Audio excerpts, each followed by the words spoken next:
Alors, salut à tous, aujourd'hui on va voir où trouver des images, gratuites ou payantes, des belles images de bonne qualité, des PNG, des icônes, etc. Évidemment, on va commencer avec Google Images. Donc on tape par exemple Lyon ici, on va dans Google Images et on a plein d'images. Alors Google Images ça peut être bien comme vraiment ça peut être pas bien du tout pour chercher des images. Donc on peut ici cliquer par exemple juste ici et on va avoir la taille des images. Ça peut être un premier problème. C'est-à-dire que vous avez envie d'une image de fond et là j'ai du 600 par 400, ça va pas aller très bien pour une image de fond. J'ai des images qui peuvent avoir un contraste ou une luminosité trop basse, donc il va falloir que je retouche tout ça sur Photoshop ou autre. J'ai des faux PNG aussi. Si vous tapez PNG, vous cherchez un PNG de Lyon, vous cliquez sur celui-là, vous dites ah ben il y a un fond en damier comme ça, comme les PNG. Mais c'est un faux PNG, c'est-à-dire que vous avez l'extension PNG, mais en fait ce n'est pas détouré. C'est un fond en damier pour faire semblant que ce soit un PNG, mais ça n'en est pas un. Voilà. En général, c'est pour vous amener sur des sites pour payer des PNG. Voilà, bon, il reste des PNG quand même. Par exemple, celui-là, je reconnais, c'est un vrai damier. Celui-là également, j'imagine que c'est un vrai PNG, voilà, nickel. Mais vous pouvez avoir des petites arnaques comme ça, ce qui peut être assez embêtant. Donc comment gérer tout ça? On retourne sur Lyon, juste pas Lyon PNG. Vous avez des outils. Vous allez dans paramètres, alors dans outils, pardon, juste ici. Et vous avez plusieurs choses. Les droits d'usage. Donc licence Creative Commons ici. Ça vous autorise en général à utiliser l'image, que ce soit pour tout et n'importe quoi, mais il va falloir créditer l'auteur quelque part. En général, quand vous voyez des articles sur, par exemple, Dev2 ou alors l'autre site dont j'ai oublié le nom, il faut mettre le nom juste en dessous du créateur, juste ici. Mais donc, Creative Commons, c'est plusieurs licences. En fait, il y a plusieurs licences, il faut vraiment regarder quel type de licence est appliqué, mais en général, vous pouvez plus ou moins les utiliser. Mais vous voyez que dès que vous tapez licence Creative Commons ici, vous avez des images qui sont quand même un petit peu moins sexy, quoi. Et ensuite, vous avez licence commerciale ici, donc ça va être tout ce qui est payant. Et voilà, donc ça va vous proposer des images payantes juste ici. Ok? Donc là, on peut mettre tout ici. Et on a d'autres types d'outils. On a la période. Donc ça, c'est plus ou moins intéressant avec les images, plus avec du code, je pense. On a tous les types ici, type GIF, etc. On a des couleurs aussi. Par exemple, si vous mettez vert ici, vous allez avoir des lions dans la savane ou ce genre de choses. Si vous mettez bleu, ah ben des lions avec un ciel, un fond bleu derrière, évidemment. Ok, vous avez les tailles ensuite. Les tailles aussi, ça peut être intéressant d'aller checker ce genre de petit outil ici. Vous avez grande image, évidemment, si vous avez envie d'avoir des grandes et imposantes images. Même si là, vous voyez que 1280 par 960, bon, grand, on n'a pas la même définition de grand. Voilà, là, par exemple, c'est une image qui peut servir en fond, ça peut être assez sympa. Voilà, donc ça, c'est Google Images.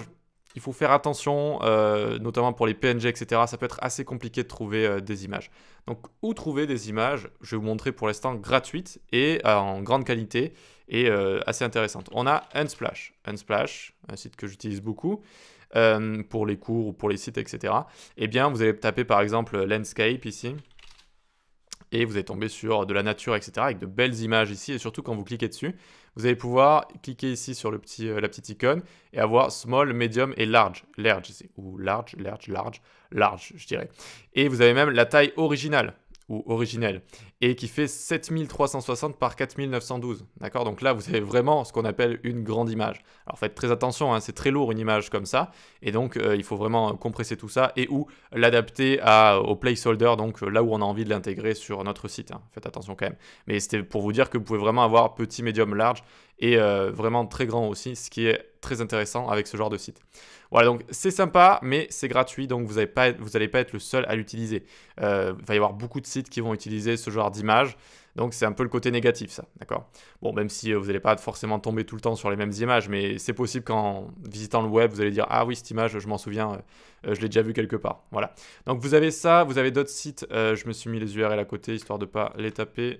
Hop, vous avez Pexel qui est plus ou moins la même chose que Unsplash, hein, ça va être la même chose. Vous avez également des vidéos et tout ça va être gratuit, donc c'est assez intéressant. Vous avez Pixabay également. Oups, pas ici. Alors, tac, tac, tac, je vais y arriver. Pixabay, ça va être également le même principe. Voilà, donc n'hésitez pas à aller chercher des images à plusieurs endroits, histoire de ne pas avoir tout le temps les mêmes. Vous avez un site également intéressant pour enlever le background d'une image. Ça s'appelle Remove BG comme ça. Et donc vous avez juste à télécharger une image, ça vous enlève le fond. C'est plutôt efficace, ça le fait plutôt bien. Et voilà, donc ça peut être aussi assez sympa. Puis vous avez des compresseurs d'images. Donc comme je vous ai dit, il faut faire très attention à la taille des images et vous pouvez les compresser directement. Une fois que vous avez fini votre site, compressez les images, vous allez vraiment gagner en qualité.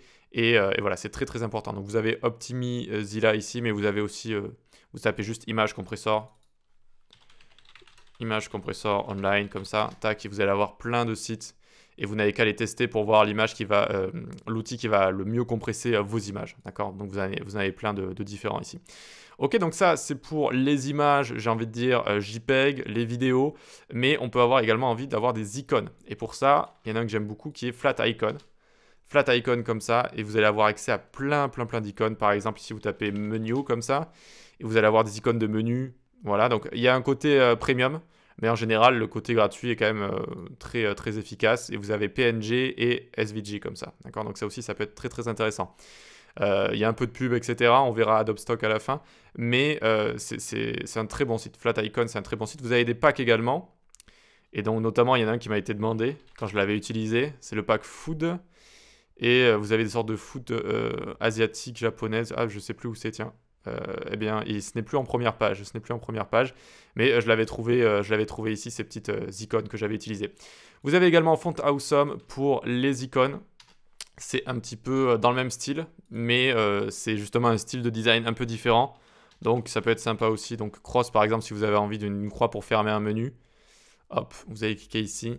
Et vous allez pouvoir download SVG. Ici, c'est le tout petit bouton. Ils font exprès de le mettre en petit vu qu'ils ont envie que vous utilisiez leur librairie. Mais vous pouvez télécharger les SVG juste ici. Voilà, et j'en montre un petit dernier. Voilà, les deux derniers que j'avais notés ici. Donc vous avez Unicons, qui a un style assez sympa d'icône. Vous voyez, un peu épuré comme ça. Et puis vous pouvez les avoir remplis ou juste l'outline comme ça. Et vous avez un autre style juste ici. Donc c'est assez sympa également. C'est un bon style d'icône comme ça. Assez épuré. Et puis vous avez Icon 8 comme ça, donc même principe que les deux autres, donc je vous mets tout en description hein, si vous voulez les liens. Voilà, vous tapez menu et vous allez avoir plein d'icônes différentes comme ça. Voilà. Ensuite vous pouvez avoir des PNG, donc au lieu de faire des recherches sur Google et de galérer un petit peu, vous avez Vexel ici, hop, et vous allez pouvoir taper des PNG par exemple Fruits comme ça, Fruits. Alors ici ça va pas me donner les meilleurs PNG. Ah, il faut cliquer sur PNG ici. Il faut cliquer sur PNG, voilà, et vous allez avoir vos PNG ici. Ça peut être assez utile pour des petites icônes, pour voilà, des petits placements comme ça. Vous avez Stick PNG également, ou PNG, si on le prononce en anglais. Tac, donc pour avoir toutes sortes de PNG aussi, ça peut être assez intéressant sans se prendre la tête avec Google et avec ouais, ce genre de choses. Donc une fois qu'on a vu tout ça, c'est bien. Tout ça, c'est gratuit encore une fois, donc on risque d'avoir des gens qui l'utilisent aussi. Encore une fois, c'est pas très gênant parce que bon, c'est très rare que vous avez exactement le même design sur un site avec les mêmes images utilisées. Mais il faut prendre en compte que si on a du budget, il faut aller sur Adobe Stock ou alors Shutterstock également, ce genre de site, pour avoir des images du coup qui vont être beaucoup moins utilisées, hein, ça c'est sûr, quoi. Donc si je mets Landscape par exemple ici, donc on est sur Adobe Stock, et vous allez avoir toutes sortes d'images en grande qualité, assez sympathiques, et qui vont être beaucoup moins utilisées. Voilà, donc c'est payant, il y a Shutterstock également, Shutterstock, tac. Mais si vous travaillez en entreprise, que vous avez un budget comme ça, ou même si vous êtes en freelance et que vous commencez à gagner un petit peu d'argent, n'hésitez pas, ça vaut quand même le coup d'avoir ses propres images. Donc là, vous pouvez faire la même chose et chercher toutes sortes de choses. Mountain, par exemple. Tac. Et vous aurez toutes sortes d'images. Voilà, donc ici, voilà, on a des images de montagne directement. On peut choisir couleur, type d'image, taille, etc.